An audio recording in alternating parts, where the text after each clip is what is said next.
Hi, everybody. I'm Eric Dragmeyer, joined here with Andrew Boateng from the Future Baseball GM's LinkedIn group. And I have two guests with me today. I have Mario Signorello, he's the CEO of the Carribean Baseball Organization.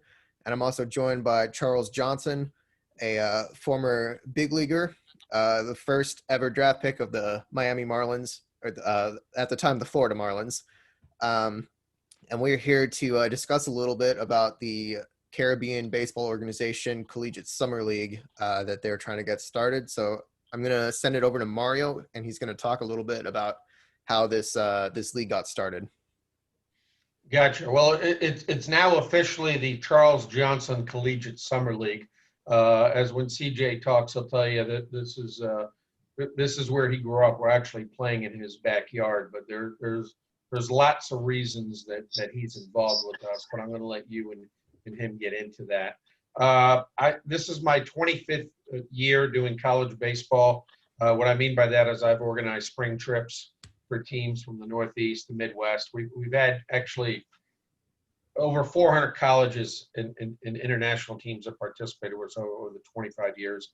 I spent 15 years in Major League Baseball with the Miami Marlins baseball team. I've been going to do an event in the Bahamas for 8 years called Bahamas Sports Festival. And then 4 years ago, I started what is now the largest gathering of international baseball teams at one place. The world comes to the Palm Beaches. We've had over 30 countries, all 6 continents have registered and played with us. And this league is now the next step of our growth period of time.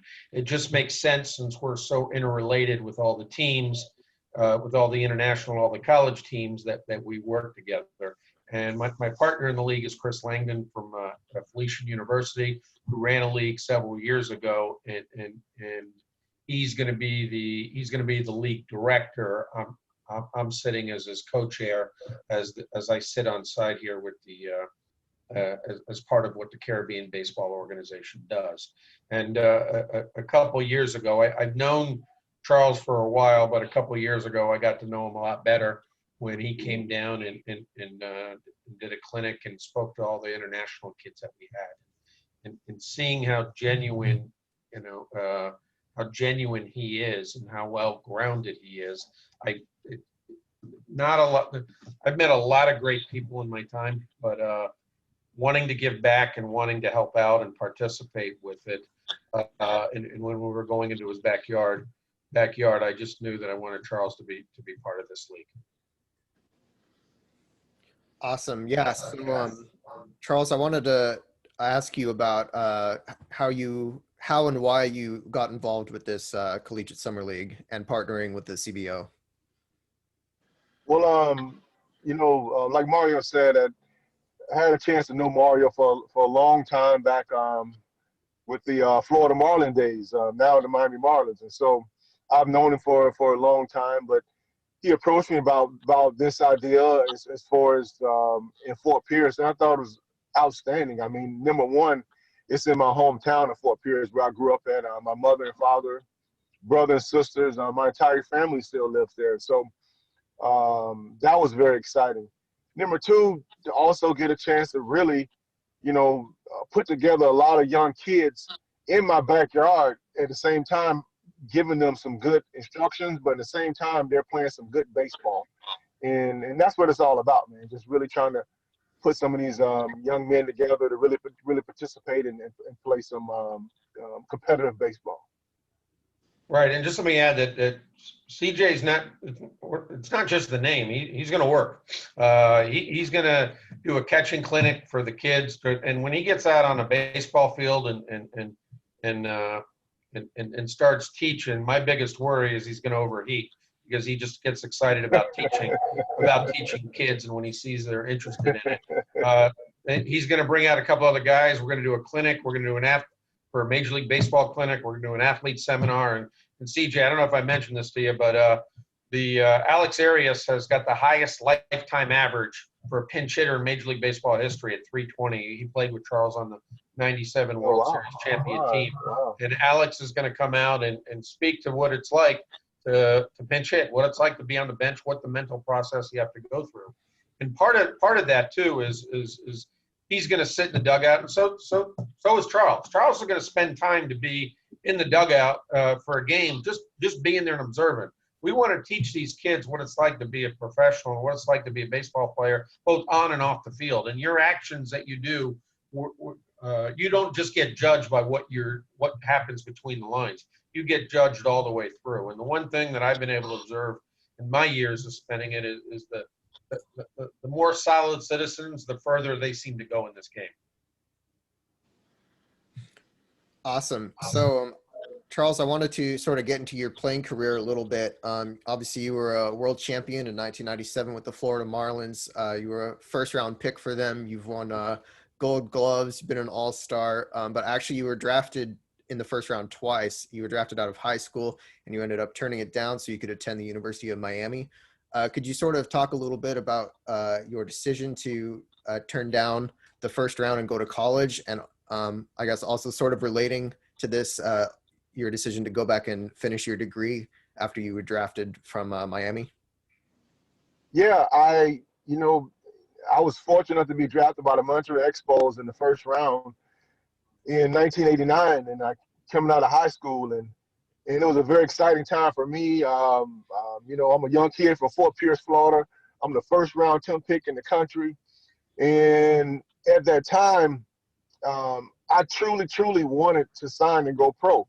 I mean, they offered me like a little over $200,000.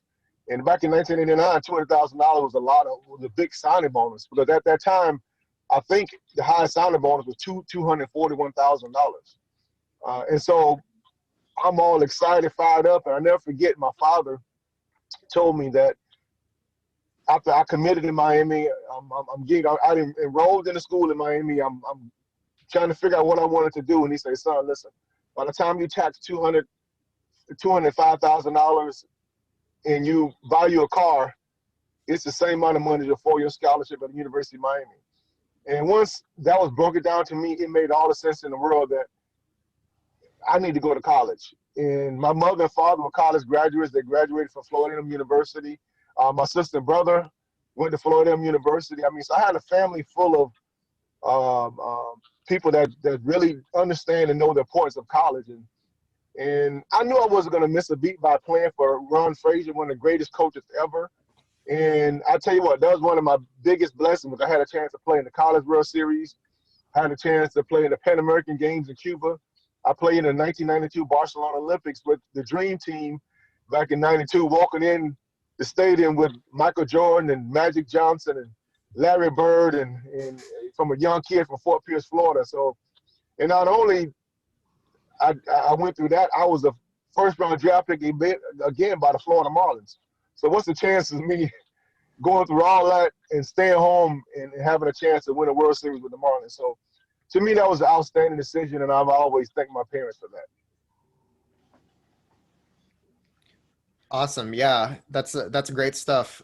So I guess I want to transition over to Mario a little bit to sort of talk about the league and sort of who it's for and who's going to be playing.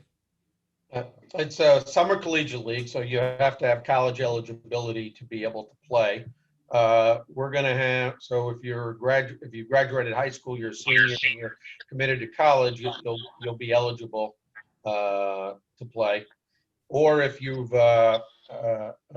you're currently enrolled in school or got eligibility left. So most of the kids are probably going to come from the Northeast. We just signed 3 kids, I think, from Adelphi University is one, from I think Post University is one of the other ones, and there's a third player, and they all play together during the summer up there when they were in high school, so they want to play together down here, which is kind of cool.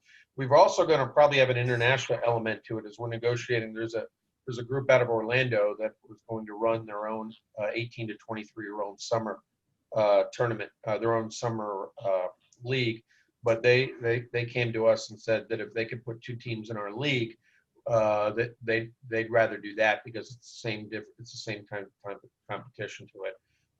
Because of our international context too, we're also speaking with the former president, the former head coach Jim Mansilla of the Italian national team, and he's talking to the federation about bringing a coach and some players over and sponsoring them to come on over and play for the summer, and also with different parts of as you know, part of our GM group, which I'm going to get to a little bit, is your group, the Future GM's LinkedIn group, and after talking with Andrew and finding out he's based in Canada, I sent him all my contacts that I've had for Canada, and hopefully we'll be able to make this an international, not just a summer collegiate league, but an international collegiate summer league. But we're very enthused and we're very enthused and excited about having the Future GM LinkedIn group as part of the league. Awesome. Yeah. I think it's a great opportunity for a lot of the young guys in our group who are sort of looking to get some of experience like that. So there's 6 teams right now. 4 of them have names or nicknames anyway. So could you sort of go into a little bit more about the responsibilities of the GM positions and, how many are open, and I guess sort of their role for running things?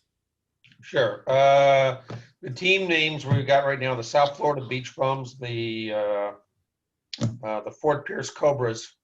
So, Charles, that's what they named your hometown. These guys came up with it. You can work with them on the logo. The Sebastian Makos, the Sebastian Makos, and the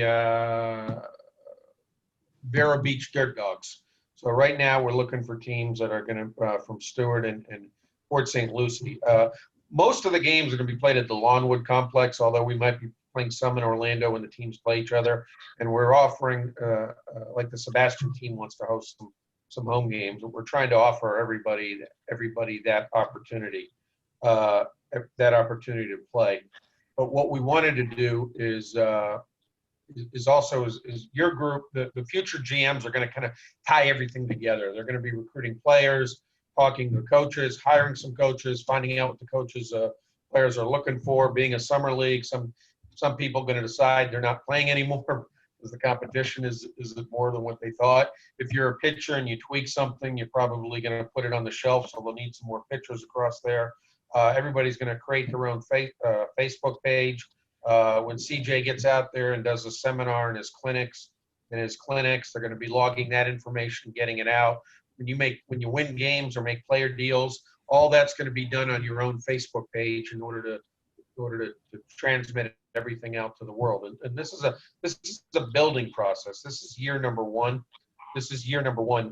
For it. So we're off to a great start by having everybody that I spoke to at the Future GMs group is all about baseball and real enthusiastic to it. And part of what we're going to do is rely on Charles. Since summer leagues weren't really that big back when I was playing. In fact, we had to create our own down here league to be able to play in. But I wanted to do CJ. I know you spent a year with the Olympic team and going to Cuba, but where else did you play your college summer ball? Well, mostly I played a lot of my summer balls really on the USA team. I mean, that's what I did. I did the USA team. I played in the Pan American Games. I did Olympics. I didn't play any summer ball when I was there at the University of Miami. You Summer leagues, I would say. It was mostly USA teams. Yes. That's a great option to have. Yes. What should talk about didn't you go to Cuba? Yes, I played in Cuba quite a few times. I played in Cuba when I was with the Baltimore Orioles. I had a chance to play down there. I tell you, my experience in Cuba was outstanding. I played with some of the great legends down there in Cuba, and I enjoyed every minute of it going down there. The people were great. The baseball competition was outstanding. I can remember, being down in Cuba, and one of the crazy experiences is that I ended up hitting a home run to beat the Cuban team. And so I hit a home run to beat the Cuban team. And so Castro invited the team back to his office. And so we were there in his office and had a chance. He fed us and everything else.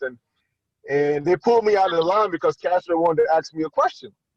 And so Castro asked me, why did I hit a home run to beat him? And he had his interpreter with him and everything else. And I told him he threw a fastball down the middle of the plate. And I did what I had to do, the 3-0 fastball. And he started laughing and he told me great job.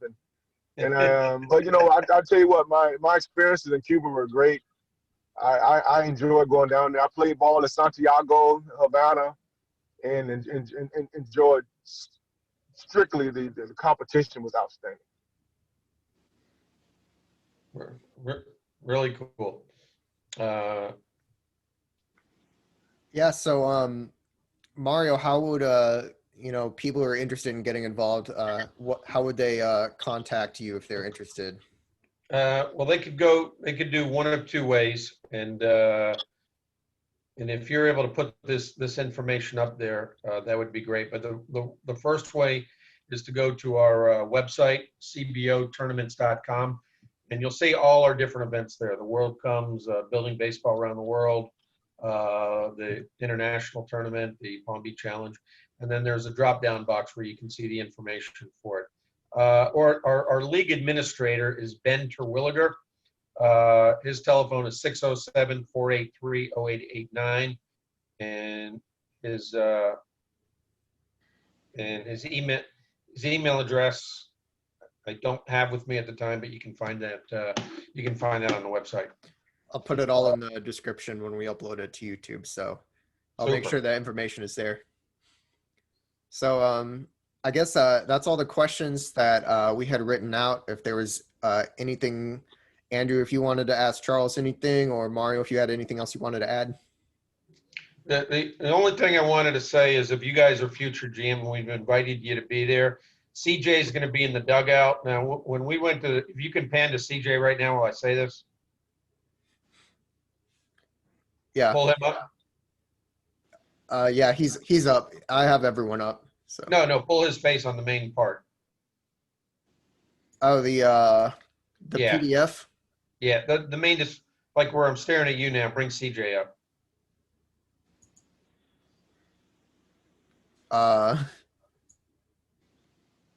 What do you mean?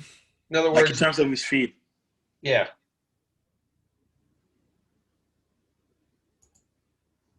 Like put CJ as the main person. On the Zoom meeting? Yeah, the Zoom meeting, yeah. Okay. Now we lost him. He's there, but it just maybe. CJ, you still there?